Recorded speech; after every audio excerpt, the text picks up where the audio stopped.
Vous avez sûrement déjà remarqué cette personne. Celle qui ne prend jamais la parole en réunion. Celle qui ne cherche pas à attirer l'attention.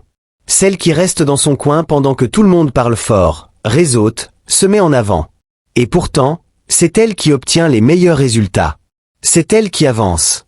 C'est elle qui construit quelque chose de solide pendant que les autres font du bruit. On nous a appris que pour réussir, il fallait être le plus visible, le plus bruyant, le plus présent, que le succès appartenait à ceux qui parlent fort et serrent le plus de mains. Mais la psychologie moderne révèle une vérité que personne ne vous dit. Les introvertis ne réussissent pas malgré leur silence. Ils réussissent grâce à lui.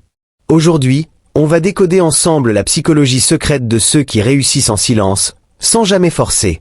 Avant d'aller plus loin, il faut détruire un mythe. Le mythe qui dit que l'introversion est un handicap.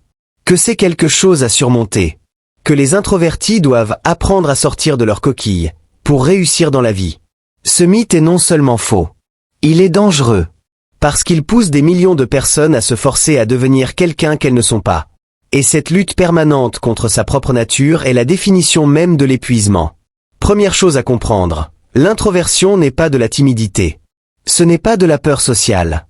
Ce n'est pas un manque de confiance. L'introversion est un mode de fonctionnement énergétique. L'extraverti se recharge au contact des autres. L'introverti se recharge dans la solitude. C'est aussi simple que ça. Pas mieux, pas moins bien. Différent. Deuxième chose, notre société souffre de ce que les chercheurs appellent le biais de la performance visible. On associe inconsciemment le bruit à la compétence. Celui qui parle le plus en réunion est perçu comme le plus compétent. Celui qui se met en avant est perçu comme le plus ambitieux. Celui qui réseaute le plus est perçu comme le plus connecté. Mais la perception n'est pas la réalité. Et derrière le bruit, il y a souvent du vide. Tandis que derrière le silence, il y a souvent une profondeur que personne ne soupçonne. C'est dans cette profondeur que se cache la vraie force des introvertis. Le premier avantage psychologique des introvertis est peut-être le plus puissant. C'est l'observation hyper focalisée. Pendant que les extravertis parlent, les introvertis observent. Et cette différence a des conséquences massives. Quand vous parlez, votre cerveau est occupé à produire, à formuler, à chercher les mots, à gérer votre image. Votre attention est dirigée vers l'extérieur, vers l'effet que vous produisez. Quand vous écoutez en silence, votre cerveau est libre d'analyser, de détecter les patterns, de remarquer ce qui ne colle pas, de comprendre ce que les gens disent vraiment derrière ce qu'ils disent. C'est ce que les psychologues appellent la pensée de second niveau. La plupart des gens s'arrêtent au premier niveau, ce qui est dit. Les introvertis vont naturellement au deuxième niveau. Pourquoi c'est dit, ce qui n'est pas dit, ce que les silences révèlent, ce que les gestes contredisent. C'est pour ça que les introvertis sont souvent de meilleurs stratèges, de meilleurs négociateurs, de meilleurs leaders, même si personne ne les voit comme des leaders au départ. Parce qu'ils ne réagissent pas. Ils analysent d'abord. Et quand ils agissent, c'est avec une précision que les autres ne peuvent pas atteindre. Parce qu'ils ont vu ce que les autres ont raté. Parce que pendant que tout le monde parlait, eux, ils comprenaient. L'observation n'est pas de la passivité. C'est de l'intelligence en mode silencieux. Le deuxième pilier de la réussite silencieuse est l'autonomie cognitive. Et c'est peut-être le plus sous-estimé de tous. L'autonomie cognitive, c'est la capacité de fonctionner sans dépendre de la validation extérieure. De ne pas avoir besoin qu'on vous dise « bravo » pour continuer. De ne pas avoir besoin de likes, d'applaudissements ou de reconnaissance immédiate pour rester motivé. La plupart des gens ont besoin de feedback constant. Ils travaillent pour le regard de l'autre, pour la promotion, pour le commentaire positif, pour la reconnaissance sociale. Et quand ce feedback disparaît, leur motivation s'effondre. L'introverti fonctionne différemment. Son standard est interne. Il sait si son travail est bon sans avoir besoin que quelqu'un le lui confirme. Il travaille pour lui-même, pour sa propre exigence, pour la satisfaction intérieure d'avoir fait quelque chose de bien. Cela signifie qu'il peut travailler longtemps sans résultat visible, sans récompense immédiate, sans applaudissements. Et ça, dans un monde obsédé par la gratification instantanée, c'est un super pouvoir. Pensez aux projets qui changent vraiment les choses. Ils ne sont jamais construits en une semaine. Ils prennent des mois, des années parfois. Et seules les personnes capables de travailler sans feedback constant arrivent au bout. Ce sont presque toujours des personnes avec une forte composante introvertie. L'autonomie cognitive, c'est ce qui permet à l'introverti de jouer le jeu long. Pendant que les autres cherchent la victoire rapide et la validation immédiate, l'introverti construit en silence, brique par brique, sans que personne ne regarde. Et un jour, le résultat est là, solide, indéniable. Et tout le monde se demande, mais comment il a fait? La réponse, en silence. Pendant que vous ne regardiez pas. Le troisième pilier est celui qui rend tout le reste possible. C'est l'économie d'énergie. Chaque être humain dispose d'une quantité limitée d'énergie mentale par jour. C'est une ressource finie. Et la manière dont vous dépensez cette énergie détermine ce que vous accomplissez. La personne extravertie typique dépense une grande partie de son énergie dans les interactions sociales. Les réunions, les déjeuners, les conversations de couloir, les appels, le réseautage. Chaque interaction est un retrait sur le compte énergétique. L'introverti fait l'inverse. Il minimise les interactions sociales non essentielles. Non par antisocialité, mais par stratégie énergétique. Chaque heure économisée en conversation superficielle est une heure réinvestie dans ce que les chercheurs appellent le deep work, le travail profond. Le deep work, c'est cet état de concentration totale où votre cerveau fonctionne à son maximum. Sans distraction, sans interruption, sans multitâche. C'est dans cet état que se produisent les meilleures idées, les meilleures créations, les meilleures analyses. Et l'introverti y accède naturellement. Parce que son mode de vie le porte vers la solitude, vers le calme, vers l'absence de stimulation extérieure. Ce qui est une souffrance sociale pour certains est un avantage cognitif immense pour d'autres.